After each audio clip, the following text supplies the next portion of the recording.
Hey guys, welcome to Lost and Finding Joy. This is a course that we've been going over. This is I believe, our fourth video, maybe fifth video. But what we've been talking about so far is why we might feel lost or unhappy. And one of the things it could be is that we just don't know where to go in life. Maybe we've lost our direction. We may have gotten ourselves in a rut, or we feel stuck or dissatisfied where we're at. We might not be living up to our potential. We might be comparing ourselves to others. We may have unrealistic expectations, and we may lack self-awareness, not knowing what our strengths and our values are, or we may resist change. Those are some of the things that can cause us to feel lost or unhappy. And then in the last video, we also talked about one of the things that can make us feel lost or unhappy is trying to control our outside circumstances and not accepting the things that we cannot change. So change the things we can and accept the things that we cannot. We've also talked about creating a personal mission statement, and this was just to try to start thinking about and pulling out, what is it that matters to me? What are my core values? And we thought about something in the past to where we felt meaningful, or we felt fulfilled, or something that we were proud of, and what values were being shown during that time, and what strengths were you pulling out during that time. So we were talking about some of that. And then with the mission statement, we brought in those core values and strengths. And it's like, so we started thinking about what cause or what audience or what we were looking to maybe work with. And so we came up with the mission statement, and it was I will, what action, and then what audience, and then what core value or strength would you use, and then what would the end result be. So basically the example I used was I will, the action was help, the audience was people who are feeling lost, and then the strength was by creating a Lost and Finding Joy course. And then the end result was to help them find, enthusiasm and, life again. So I butchered that a little bit, but that in essence, that's what it was. So basically, you're just discovering what are your interests and what are your passions. And so we're discovering a little more about who we are, a little self-awareness, and that's how we're moving kind of forward with this. And yesterday we talked about what would you love, and so we talked about the 4 areas of life. You have your relationships, you have your vocation, you have your health, and then you have your time and money freedom. And with those 4 areas, we talked about maybe choosing 1 or 2 that you have some longing and discontent, which I don't believe I use those words. So let me just say, these videos are unedited. You're just getting it's like we're talking. And so I don't have the whole edited version. So I will be bringing more into the course. This is just kind of like a preliminary, but I'll have pictures and hopefully attention grabbing things.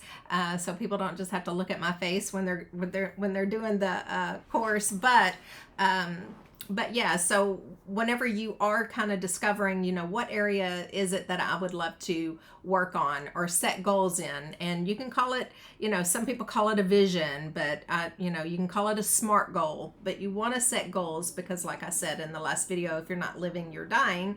So in other words, if you're not expressing life, you're kind of you're closed up, and you're depressed, which causes all kinds of dis-ease and disease. So we're trying to discover who we are, what we would love, who we were created to be, essentially, and then express that. Okay, and so you can call it SMART goals. So one of the ways that we can discover what area that we would love to see a change in is to listen to 2 signals, and that's our longing, what would we love more of in our life, and our discontent, what would we love less of in our lives.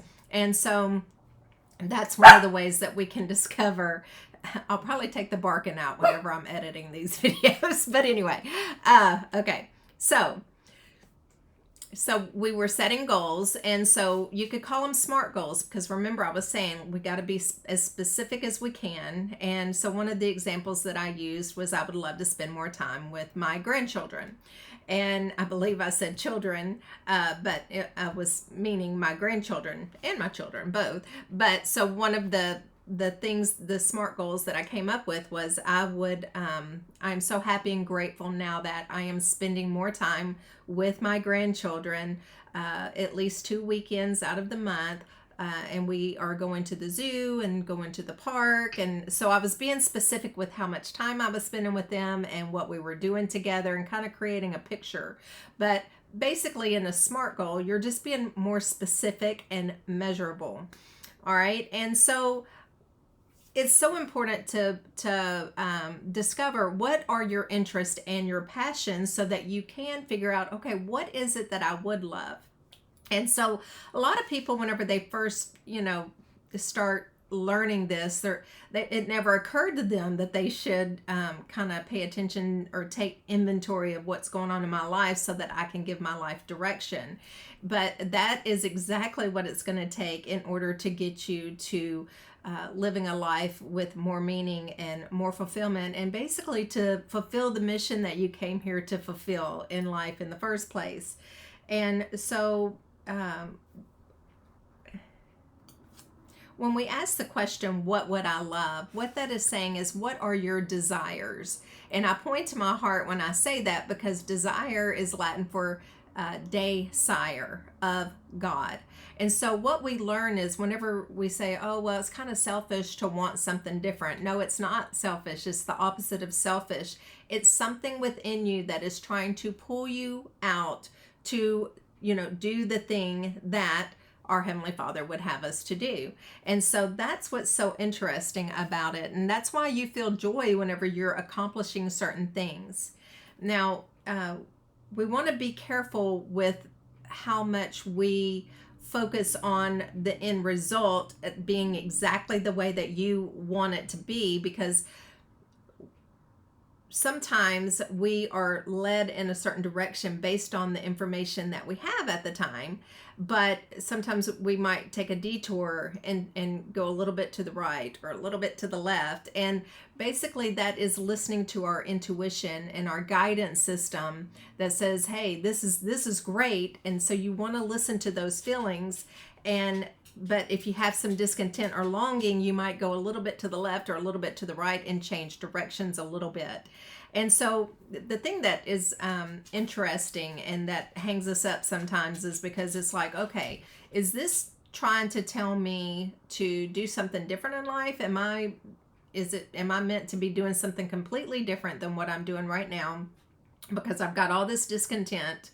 Or is this just, the beginning was exciting and then the middle is, not as exciting. It's kind of like, you've got some of the work to do, but then I got to get to the end, right? And so when you're in that middle, it's like, is it discontent saying move a little bit to the left, move a little bit to the right? Or is it just some of those hurdles that you have to get over to get to your end result? And so that is one of the things that you want to learn to navigate. And the way that we do that is we listen to our intuition, we listen to our gut, we listen to that still small voice. And if there's something in you that says, you know what, I really just don't want to do this anymore, right? You want to get curious about that and say, okay, is this fear? Is this, which fear is false evidence appearing real, right? So is this fear? Is this me being outside of my comfort zone? Is it, what is it? Or is this something telling me to take a turn? And so what you do at that point is you start taking, just paying attention again to what your actions are. And then you take a small step and toward that direction. And then there's a scripture that says, wait on the Lord, right? And so you just don't force the next step. You just kind of go the next step, and then the next step is revealed. So basically, when you're looking to get to an end result, the way that you get from right here to where you want to be is you say, hey, what can I do where I'm at with what I have? And if there's something in your mind saying, oh, I just don't want to do that. It could be making a phone call. I just don't want to do that. Well, you make that phone call anyway. And once you get past that phone call, you're either going to feel like, oh, I'm so glad I did that, or, I wish I, didn't need to do that. It's not that you wish you hadn't have done it. It's just, it just kind of falls flat. Like, I could have done it or not done it. It's either way, I don't care. And so that's the kind of signals that you want to listen to as you're taking steps. And I keep doing this because, Steve Jobs says you can never connect the dots looking forward, but you can always connect them looking backwards. And you must trust that they're going to connect somehow in your future. And so it's the dots that matter. And so when you want to quit, sometimes, like if you say, I don't want to make that phone call, that's when you definitely want to make that phone call, because that's on the other side of that phone call could have been, your end result. In other words, you might have landed a customer, or you might have, scheduled the event or whatever it is with that phone call. And so that's what you got to do, is just kind of experiment with it, go along with it, always in prayer. That's the biggest thing. I'm always asking for direction in life. So when we started a corn maze, it's like, I don't know the first thing about doing a corn maze, right? But this had been a dream of Kevin's for a long, long time. And so just to give you an example, and so, I didn't know the first thing about it, but it's like, what? The land was actually given to Kevin because he inherited it. And so it's like, well, here's the land. So, is there something, what's our next step that we would take if we were to do the corn maze that, that's been on his mind for so many years. So the next step was clearing the land or mowing and so we would just take a step the whole while thinking, okay, here's my end result. Here's that picture that we just created together yesterday, that vision. My fingernails, I've been doing the garden. Edit. Anyway. Okay. So sorry about that.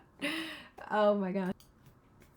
So before you know it, we were planting the corn, and then the corn was growing, and then we were getting more excited about it. It was like, yes, this is what I would love. And then it's like, okay, well, how do I do a maze? And then we just followed the next step until voila, we had a corn maze, which was very awesome and exciting.